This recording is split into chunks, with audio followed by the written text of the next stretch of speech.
તો વધુ વિગતો આપવા માટે આપણી સાથે જોડાઈ ચૂક્યા છે કિશન મહારાજ. દર્શક મિત્રો સૌને મારા પ્રણામ, નમન, વંદન, સ્નેહથી સ્પંદન, દિલથી અભિનંદન. સૌ દર્શક મિત્રોને મારા જય શ્રી કૃષ્ણ, જય મહાદેવ, જય માતાજી. કાલનો દિવસ કેવોમાં આપ સૌનું હાર્દિક સ્વાગત છે. કાલનો દિવસ કેવો એક એવો કાર્યક્રમ કે જેમાં રોજનું પંચાંગ, દિન વિશેષ, દિવસ રાતના ચોઘડિયા, 12 રાશિનું દૈનિક રાશિ ભવિષ્ય સાથે આપણે જાણીએ છીએ કેવો રહેશે આવનારો દિવસ, જેનો જન્મદિવસ છે આવતીકાલે. સાથે તમારા સળગતા પ્રશ્નોનો સળગતો જવાબ આપીએ છીએ. તો બધાની સાથે શરૂઆત કરીશું. કાલનો દિવસ કેવો? જી બેન. જી મહારાજ, હવે આપણે કાર્યક્રમની શરૂઆત કરીએ અને તમે દર્શક મિત્રોને આવતીકાલના પંચાંગ વિશે માહિતી આપો. ભાઈ, કાલે પંચાંગમાં એવું છે, તારીખ 30/6/2024, રવિવાર, તિથિ વિક્રમ સંવત 2080. કાલે જેઠ વદ નોમ છે. રાશિ મેષ રાશિ, મૂળાક્ષર અલ ઈ, રેવતી નક્ષત્ર, અતિગંડ યોગ છે. તો કરણ છે એ ગર્જ છે. વિછોડો કે પંચકની વાત કરીએ તો 7:35 પંચક ઉતરશે. વિછોડો નથી. સૂર્ય ચંદ્ર રાશિમાં અને મિથુન મેષ રાશિ. સૂર્ય છે મિથુન રાશિમાં, ચંદ્ર મેષ રાશિમાં જોવા મળશે આવતીકાલે. સવારે 5:57 નો સૂર્યોદય થશે. તો હવે સૂર્યાસ્ત સાંજે 7:19 નો થશે. ચંદ્રોદય 1:43, ચંદ્રાસ્ત 2:05 નો છે. અભિજીત મુહૂર્ત 12:16 થી 1:10. તો રાહુકાળ 5:47 થી 7:29 નો છે. આ રાહુકાળમાં કોઈ સારા કામ ના થાય, નવા કાર્યની શરૂઆત ના થાય, એનું ધ્યાન રાખવાનું રહેશે. જી બેન. જી મહારાજ, હવે તમે દર્શક મિત્રોને આવતીકાલના દિન વિશેષ વિશે જાણકારી આપો. તો ભાઈ, કાલે રવિવાર છે. રુદ્ર કવચનો પાઠ બહુ જ સારો રહેશે. રુદ્ર કવચનો પાઠ કરજો, કાલે તમને લાભ થશે. જી બેન. જી મહારાજ, હવે તમે દર્શક મિત્રોને આવતીકાલના દિવસ અને રાત્રિના શુભ ચોઘડિયા વિશે જાણકારી આપો. શુભ ચોઘડિયામાં કાલે પહેલું લાભ ચોઘડિયું 9:20 થી 11:01 કલાકનું. પછી આવશે અમૃત ચોઘડિયું 11:01 થી 12:43 કલાકનું. ત્રીજું આવશે શુભ ચોઘડિયું 2:42 થી 4:06 કલાકનું. પછી પાછું રાતનું ચોઘડિયું છે શુભ ચોઘડિયું 7:29 થી 8:47. પછી છે અમૃત ચોઘડિયું 8:47 થી 10:06 નું. આ બધા થયા સારા અને સારા કામ કરવા માટેના ચોઘડિયા.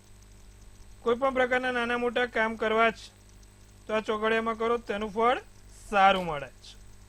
જી બેન. જી મહારાજ, હવે ઘણા લોકો હોય છે તેને સફળતા મેળવવા માટે જે પ્રયાસો કરવામાં આવતા હોય છે તેની અંદર તેઓ પ્રયાસ સતત કરતા હોય છે, પરંતુ ક્યારેક તે એમાંથી હટી જતા હોય છે. એટલે કે તેમનો જે ક્રમ હોય છે રોજનો તે ચૂકી જતા હોય છે, અથવા તો અમુક લોકો એવા બહાનાબાજી પણ કરતા હોય કે ભાઈ મને સમય નથી મળતો. અને એના પાછળનું કારણ શું હોઈ શકે છે? આજે બહુ સરસ પ્રશ્ન પૂછ્યો છે, બરાબર લક્ષ્માબેને.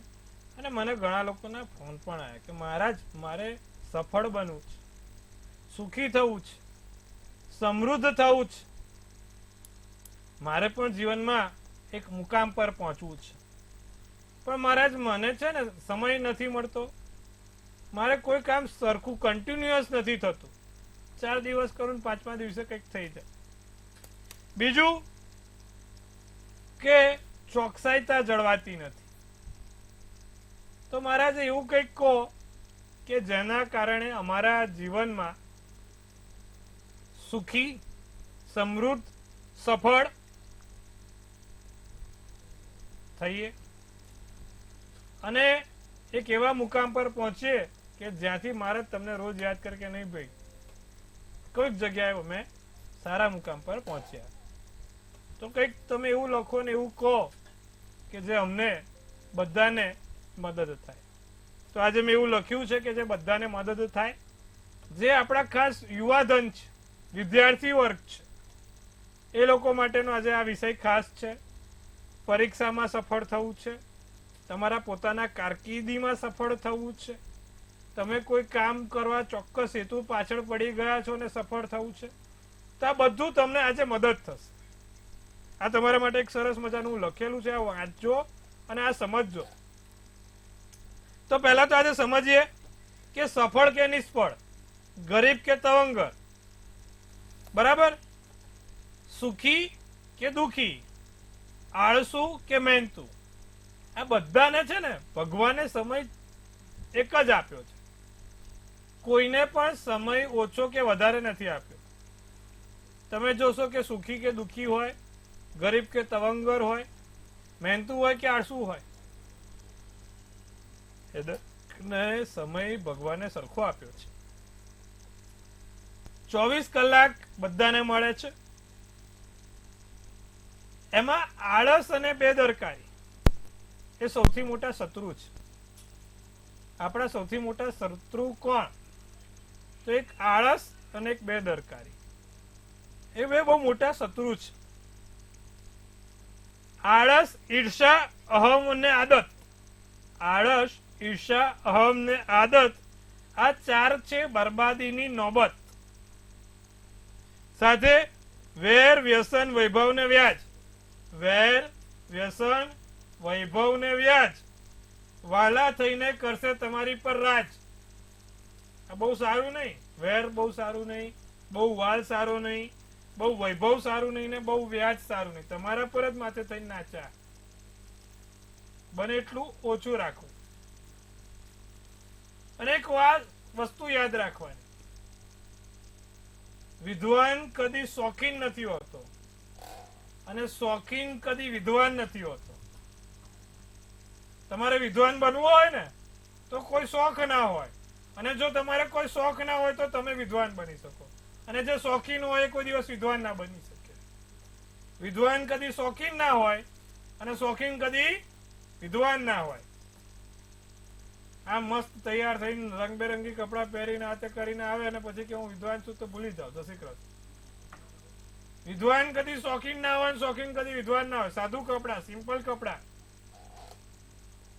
તો વિદ્વાન.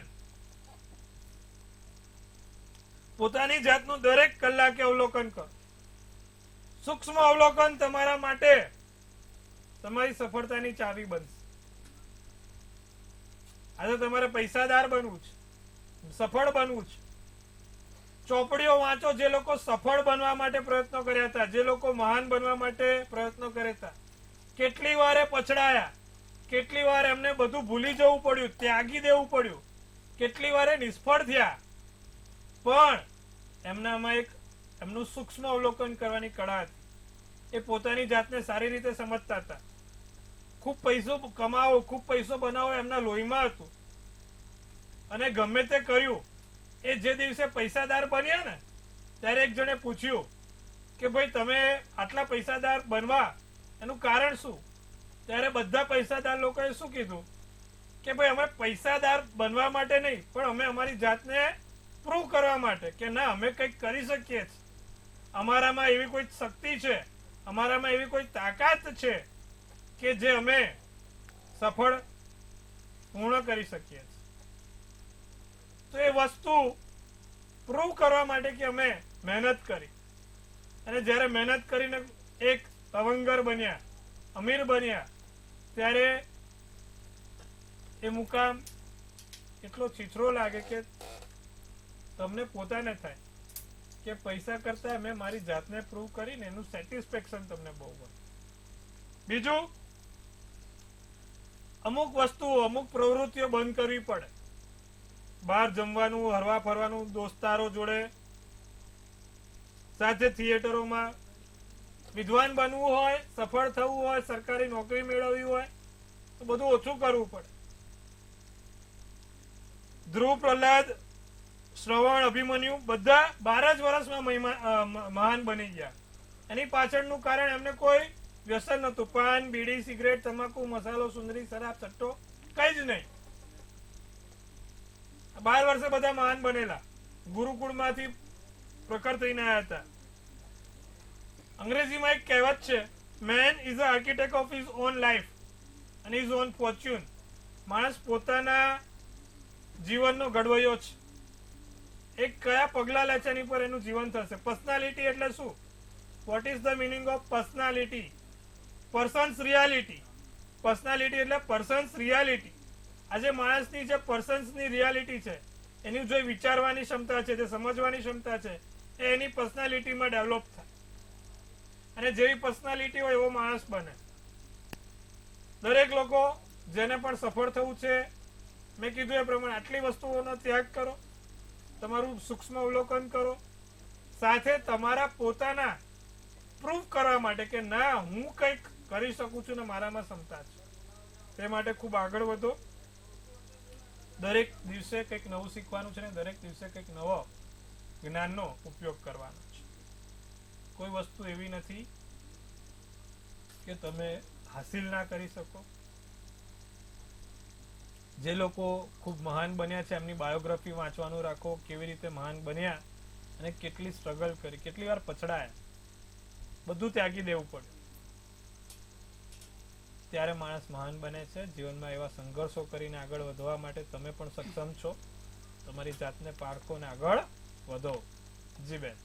જી મહારાજ, હવે હજુ એક તમને હું અત્યારે સવાલ પૂછવા માંગીશ કે આજે રાત્રે 8 વાગ્યા એટલે કે આજે રાત્રે 8 વાગે ભારત અને સાઉથ આફ્રિકા વચ્ચે જે T20 વર્લ્ડ કપની ફાઇનલ રમાવાની છે તેની અંદર તમે ટેરોટ કાર્ડના માધ્યમથી અમને એ જણાવો કે કોને સિરીઝ જીતનો તાજ સજશે અને કોને હારનો સામનો કરવો પડશે. બહુ લોકો આજે મને ફોન કોલ કઈ કરે છે. હવે દરેકને કહું છું કે ભાઈ જ્યોતિષ અને ક્રિકેટને કોઈ લેવા દેવા નથી, પણ આજે અમારા લખમાબેન સ્પેશિયલ ડિમાન્ડ છે. ટેરોટના માધ્યમથી જોઈશું આપણે કે ભાઈ કોણ વિનિંગ થશે, સાઉથ આફ્રિકા કે ભારત. હવે એક લખમાબેન સુંદર મજાનું ટેરોટ કાર્ડ ઉપાડશે અને જોઈશું કે ભાઈ ધ્યાનથી આપણે જોઈશું ભાઈ કિંગ ઓફ કપ્સ આવ્યું છે. કયું કાર્ડ નીકળ્યું છે આ T20 માટે? King of cups. હવે વિજય ભારતનો થશે કે સાઉથ આફ્રિકાનો? તેના માટે લખ્યું છે emotionally balance, diplomatic control, balance, supportive leader, tolerance અને empathetic. King of cups, the water. હવે આપણે એક તો પહેલા લખેલું છે લીડરશિપમાં આગળ વધશે, બેલેન્સ થશે અને સપોર્ટિવ સિસ્ટમ મળશે. આજે શનિવાર છે, શનિવારને આજે તમે જોવા જાઓ તો મેષ રાશિમાં ચંદ્ર પ્રવેશ છે. મેષ એટલે ઇન્ડિયા, ભારત. ટેરોટ પણ એમાં આવે છે, કિંગનું કાર્ડ આવે છે, ભારતનું વિજયનું કાર્ડ. આપણે સૌ દર્શક મિત્રો આશા રાખીએ કે આપણો દેશ આજે એવી જગ્યાએ નામ રોશન કરે કે સુવર્ણ અક્ષર ઉપર આપણા દેશનું નામ લખાઈ જાય.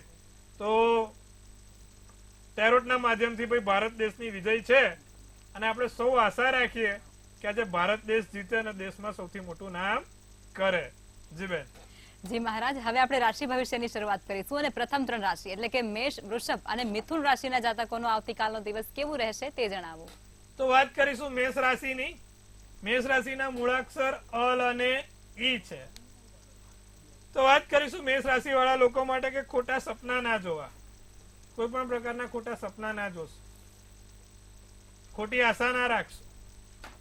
મહત્વના કાર્યો અટકી પડે, મહત્વનું કામ અટકી પડે. અનુભવથી નવું શીખવા મળે, કોઈક નવું અનુભવ થાય અને શીખવા મળે. ભૂતકાળ યાદ આવે, જૂનો ભૂતકાળ યાદ આવે. વાદળી શુભ કલર, શુભાંક 6 છે. વૃષભ રાશિની જો વાત કરીશું તો ધંધામાં જાગૃતતા આવશે, ધંધામાં જાગૃતતા વધશે. જીવનસાથી જોડે દિવસ શ્રેષ્ઠ પસાર થાય. વિચારશીલ બનો, પોતાના માટે વિચારો વધારે થાય. ફોનનો ઉપયોગ વધારે રહે, કેસરી શુભ કલર ને શુભાંક 7 રહે. મિથુન રાશિ સત્ય હકીકત સ્વીકારવી. સાસરા પક્ષથી ધનલાભ થાય, સાસુ સસરાથી કોઈ ધનલાભ થાય. પતિ પત્નીને લાભ રહે. પરિવારના સભ્યોની લાગણી ના દુભાય, તેનું ધ્યાન રાખજો. મૂડ બદલાયા કરે, સવારે સારો, બપોરે ખરાબ, પાછો રાતે સારો. સ્વર્ગમાં બેઠા હોય એવી અનુભૂતિ થાય. એક જણ કે મારા જો સ્વર્ગમાં જઈને પાછો આવ્યો. મેં કીધું શું વાત કરો છો? એટલે કે હા, મરણના મુખમાંથી પાછો આવ્યો. તો મેં કીધું તમને કઈ રીતે ખબર પડી કે તમે સ્વર્ગમાં જતા? તો કે મારા જો આમ એન્ટર થયો ને એટલે ત્યાં મોટું બોર્ડ મારેલું કે પતિ પત્ની સાથે અહીંયા રાખવામાં આવતા નથી, તેથી જ આ સ્વર્ગ છે. મેં કીધું ભાઈ કેવું પડે, આવું જ લોકો ગોતી લાવે બધું અને આપણે તમને કહીએ કે બહાર બોર્ડ માર્યું હતું મોટું, પતિ પત્ની સાથે રાખવામાં આવતા નથી, તેથી જ આને સ્વર્ગ કહેવાય. બધું હશે. તો શુભ કલર તમારા માટે વાદળી અને શુભાંક 1 છે. જી બેન. જી મહારાજ, હવે આગળની 3 રાશિ એટલે કે કર્ક, સિંહ અને કન્યા રાશિના જાતકોનો આવતીકાલનો દિવસ કેવું રહેશે તે જણાવો. તો વાત કરીશું કર્ક રાશિની. ખોટી દલીલબાજી કોઈની જોડે ના કરવી. કોઈ ખોટું કોઈની જોડે બોલવાનું નહીં, સંઘર્ષ થાય નહીં, પારિવારિક ધ્યાન રાખવાનો. નવું કામ મળે, નવી જગ્યાએ કામ શરૂ થાય, સ્વપ્ન સાકાર થાય, વિચાર્યું છે તે થાય, સારી કિંમતમાં વસ્તુ વેચાય. જાંબલી શુભ કલર ને શુભાંક 4 રહેશે. સિંહ રાશિની વાત કરીએ તો શારીરિક સમસ્યા, નાનું મોટું કળતર, દુખાવો, માથે હાથે પગે દુખાવો રહેશે. બને એટલો પૈસાનો વ્યવહાર ના કરવો, કોઈ જગ્યાએ પૈસાનું રોકાણ ના કરવું, હો, નહીં તો તમે ડૂબશો ને તમારા પૈસા ડૂબશે. ગુસ્સા પર કાબુ રાખજો, મગજ શાંત રાખજો. કાલે કોઈ સફેદ વસ્તુથી લાભ છે. સફેદ શુભ કલર, શુભાંક 6. કન્યા રાશિની વાત કરીએ, કન્યા રાશિ વાળા સારા સમાચાર મળે. કાલે કોઈ એકાદ સારા સમાચાર મળશે. બહાર જાઓ, સંભાળીને જજો. સાધન ચલાવતા કે કોઈ જગ્યાએ પગ પડી ના જાય, ફીસલી ના જાય, ધ્યાન રાખજો. મગજ શાંત રહેશે. સ્વર્ગમાં બેઠા હોય એવી અનુભૂતિ થાય. મેં કીધું પેલું સ્વર્ગ વાળું, સ્વર્ગમાં બેઠા હોય એવી અનુભૂતિ થાય. અને સારું જમવાનું, સ્વાદિષ્ટ ભોજન પણ મળે. પણ કોઈ જગ્યાએ નાના મોટા રોકાણ નથી કરવાના. સફેદ શુભ કલર અને શુભાંક 6 છે. જી બેન. જી મહારાજ, હવે સમસ્યાઓ સાથે કોલર જોડાઈ ગયા છે. હેલો. હેલો, જય ગણેશ. જય ગણેશ, જય મહાદેવ. જન્મ તારીખ 20/7/1975. જી. જન્મ સમય બપોરે 3 વાગ્યે. જી. અને જન્મ સ્થળ છે ભાવનગર. જી, પ્રશ્ન કહેશો આપનો? વ્યક્તિ અત્યારે નોકરી કરે છે, ઘરનો આપણે ધંધો બિઝનેસ ટ્રાય કરે પણ સફળતા ન મળે ને આર્થિક ઉન્નતિ નથી, એટલી સંઘર્ષપૂર્ણ જીવન છે. ધન રાશિનો ચંદ્ર, વૃશ્ચિક રાશિનું લગ્ન, મૂળ નક્ષત્ર, 13ની તિથિ, ઇન્દ્ર યોગ, કરણ કૌલવ છે, દિવસ રવિવારનો છે. 7મે કેતુ, લગ્નમાં રાહુ અને કર્મના સ્થાનમાં શુક્ર બેઠો છે. હાલમાં જોવા જાય તો કુંડળી એવી છે કે ભાઈ લગ્નમાં રાહુ છે, વૃશ્ચિકનો રાહુ છે, એટલે સતત માનસિક ટેન્શન રહે, કોઈ જગ્યાએ સ્થિરતા ના મળે. નિત્યક્રમ પ્રમાણે રાહુ કવચનો પાઠ અને ગોમેદનું રત્ન, બીજી આંગળીમાં ગોમેદનું રત્ન પહેરવાથી એમના જીવનમાં ચોક્કસથી લાભ જોવાશે. ચાંદીમાં કે પંચધાતુમાં એક ગોમેદ પહેરાવજો, લાભ થશે. જી બેન. જી મહારાજ, અન્ય કોલર જોડાયા છે. હેલો. હેલો. જી. જી. જણાવો આપની જન્મ તારીખ, સ્થળ અને સમય. 1/77. જી. સ્થળ અને સમય કહેશો? સમય સાંજનો 8 વાગે. જી. સોમવાર. જી. સ્થળ કહી અને પછી પ્રશ્ન કહેશો. પ્રશ્ન આપણે ધંધા માટે કે કયો ધંધામાં સારું રહે? સિંહ રાશિનો ચંદ્ર છે, તુલા રાશિનું લગ્ન છે, ઉત્તર ફાલ્ગુની નક્ષત્ર, 14ની તિથિ છે અને શનિવારનો દિવસ છે. શનિ છે એ કર્કનો શનિ, ચંદ્રના ઘરનો, ક્યાંક ને ક્યાંક હેરાન કરે છે. નિત્યક્રમ પ્રમાણે દર શનિવારે પીપળે સરસ્યાના તેલનો દીવો કરવાનો. 7 અડદ, 7 લવિંગ ને 7 કાળા મરી શનિ મહારાજને ચડાવજો, લાભ થશે. જી બેન. જી મહારાજ, અન્ય કોલર જોડાયા છે. હેલો. હેલો. જી. હેલો. હેલો. જી, જણાવો આપની જન્મ તારીખ, સ્થળ અને જન્મ સમય. 17/5/1986. જી. દાહોદ. જી. સમય કહેશો? સવારના 10:30 વાગે. જી, હવે આપનો સવાલ કહો. ધનયોગ ક્યારે છે? જી. સિંહ રાશિનો ચંદ્ર છે, કર્ક રાશિનું લગ્ન, મગ નક્ષત્ર, શનિવારનો દિવસ છે. શુક્ર 12મે છે સાહેબ, પણ વ્યય સ્થાનમાં છે, એટલે ધન આવશે ને જશે, આવશે ને જશે. શ્રી સુક્તમનો પાઠ, શ્રી સુક્તમનો પાઠ અને એક સાથે સ્ફટિકની માળા પહેરવાથી લાભ થશે. નિત્યક્રમ પ્રમાણે માં લક્ષ્મીજીનો પાઠ કરજો. શ્રી સુક્તમનો પાઠ તમારા માટે સારો, સ્ફટિકની માળા સારી. દર શુક્રવારે 5 કમળ કાકડી માં લક્ષ્મીજીને ચડાવજો, લાભ થશે. જી બેન. જી મહારાજ, હવે આપણે રાશિ ભવિષ્ય તરફ પાછા ફરીશું અને આગળની 3 રાશિ એટલે કે તુલા, વૃશ્ચિક અને ધન રાશિના જાતકોનો આવતીકાલનો દિવસ કેવું રહેશે તે કહો. તુલા રાશિ, વાહન ચલાવતા ધ્યાન રાખો. બહાર જાઓ ને તો વાહન ચલાવતા થોડુંક ધ્યાન રાખવાનું. ધન લાભ થાય. કોઈ મહત્વના નિર્ણય લેવાય, કોઈ એવા મહત્વના નિર્ણય લેવાશે, કોઈની જોડે મતભેદ ના થાય તેનું ધ્યાન રાખશું. ભૂરો શુભ કલર, શુભાંક 4. વૃશ્ચિક રાશિ, બાળકોથી લાભ રહે, બાળકોથી લાભ રહે. ધંધામાં સારા સમાચાર મળે, નાની મોટી ભેટ મળે. પરિવાર સાથે દિવસ સારો ને આનંદમય જાય. જાંબલી શુભ કલર, શુભાંક 8 રહે. ધનરાશિની જો વાત કરીએ તો પ્રવાસના યોગ છે. કોઈ જગ્યાએ પ્રવાસના યોગ સારા થાય, નવું કાર્ય થાય, નાના મોટા કામ થાય. બને એટલી ખરાબ વસ્તુઓથી દૂર રહેજો. ખરાબ વ્યક્તિઓ સાથે મુલાકાત થાય. ભૂખરા શુભ કલર, શુભાંક 9 રહે. જી બેન. જી મહારાજ, હવે અંતિમ 3 રાશિ એટલે કે મકર, કુંભ અને મીન રાશિના જાતકોનો આવતીકાલનો દિવસ કેવું રહેશે તે કહો. મકર રાશિને કાલે આહારમાં ખાસ ધ્યાન રાખવાનું છે, જમવામાં ધ્યાન રાખવાનું છે. બહાર જમતા પહેલા 100 વાર વિચારજો. મકર રાશિ વાળા ખાસ ધ્યાન રાખે જમતા પહેલા. બીજું, સંતાન ઉપર તમે ચોક્કસથી કરવાનું છો. તમારા બાળકો તમારા કોઈક સારા કામ માટે કોઈક સારી જગ્યાએ તમારું નામ સિદ્ધ કરે. માનસિક રીતે ખૂબ સારા મજબૂત બની શકશો. માનસિક રીતે બહુ જ સફળ થવાશે. અને એક મનથી મક્કમ થઈને એક નિર્ણય લઈને એની પર ત્વરિત રહીને આગળ વધશું. પોતાના માટે સમય મળશે. જીવનમાં આગળ શું કરવું છે, કેવી રીતે કરવું છે તેના માટે અવલોકનનો સમય મળશે. નારંગી શુભ કલર, શુભાંક 5. કુંભ રાશિ, આત્મવિશ્વાસમાં વધારો થાય, સાથે ધનલાભ થાય. કોઈક જગ્યાએ વાદ વિવાદ ના થાય તેનું ખાસ ધ્યાન રાખજો. તમારા પરિવાર જોડે, પતિ પત્ની જોડે સંઘર્ષ ના થાય. મગજ ઉપર કાબુ રાખશું. પીળો શુભ કલર, શુભાંક 7 રહેશે. તો વાત કરીશું મીન રાશિથી. બીમારીથી સાચવો. કોઈ જગ્યાએ તમને શરીરને કોઈ લગતી સમસ્યા ના થાય ધ્યાન રાખો. વાંચવામાં સમય પસાર થશે.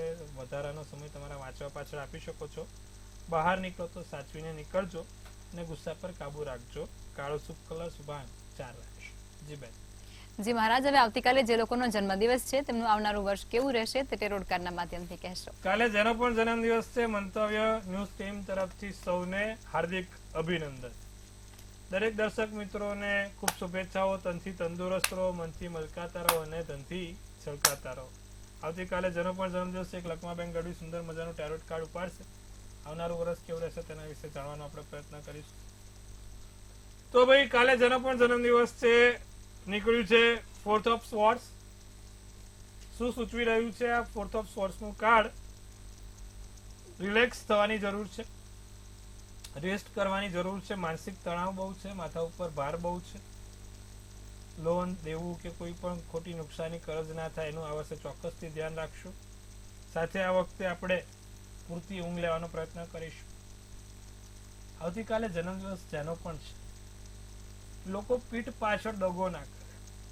ખાસ પણ ધ્યાન રાખે જેનો પણ જન્મદિવસ છે આવતીકાલે, પીઠ પાછળ દગો ના કરે તેનું ધ્યાન રાખજો. કોઈ ખાસ વ્યક્તિ, તમારું અંગત વ્યક્તિ તમારો મિસયુઝ ના કરે તેનું ધ્યાન રાખજો. કારણ વગર નામ છાપરે ના ચડે. થોડુંક સાચવવાનું છે એટલા માટે કહું છું. જેનો પણ જન્મદિવસ આવતીકાલે, કારણ વગર નામ છાપરે ના ચડે તેનું ધ્યાન રાખજો. કોઈ જગ્યાએ સહી સિક્કા કે કોઈ પણ જગ્યાએ ઠેકાણે આપણે પોતાની હાજરી આપતા કે સહી સિક્કા કરતા 100 વાર વિચારીશું અને પછી કરીશું. જેનો પણ જન્મદિવસ છે આવતીકાલે, શું કરવાથી લાભ થશે? ભગવાન સૂર્યનારાયણની ઉપાસના તમારા માટે સર્વોત્તમ રહેશે. કાલે જેનો પણ જન્મદિવસ છે, ત્રીજી આંગળીમાં તાંબાની વીંટી પહેરી લે બપોરના સમયમાં, 12 થી 1 ના સમયમાં. અને નિત્યક્રમ પ્રમાણે સૂર્યનારાયણના 12 નામ બોલે. કાલે જેનો પણ જન્મદિવસ છે, તાંબાની વીંટી કાલ પહેરી લીધી અને દરરોજ જે 12 નામ સૂર્યનારાયણના સવાર ઉઠીને બોલી જ જવાના. આખું વર્ષ સારું ને સુંદર જશે. જી બેન. જી મહારાજ, અમારી સાથે જોડાયા અને દર્શકોને આટલી સરસ માહિતી આપી તે બદલ આપનો આભાર. સૌને ખૂબ શુભેચ્છા. મહાદેવ હર.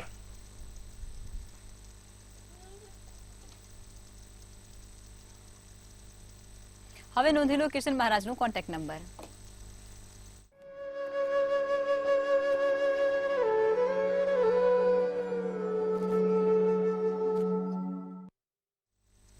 મંતવ્ય ન્યૂઝના ભવિષ્યલક્ષી કાર્યક્રમમાં અત્યારે બસ આટલું જ. આવતીકાલે ફરી મળીશું. ત્યાં સુધી જોતા રહો મંતવ્ય ન્યૂઝ. નમસ્કાર.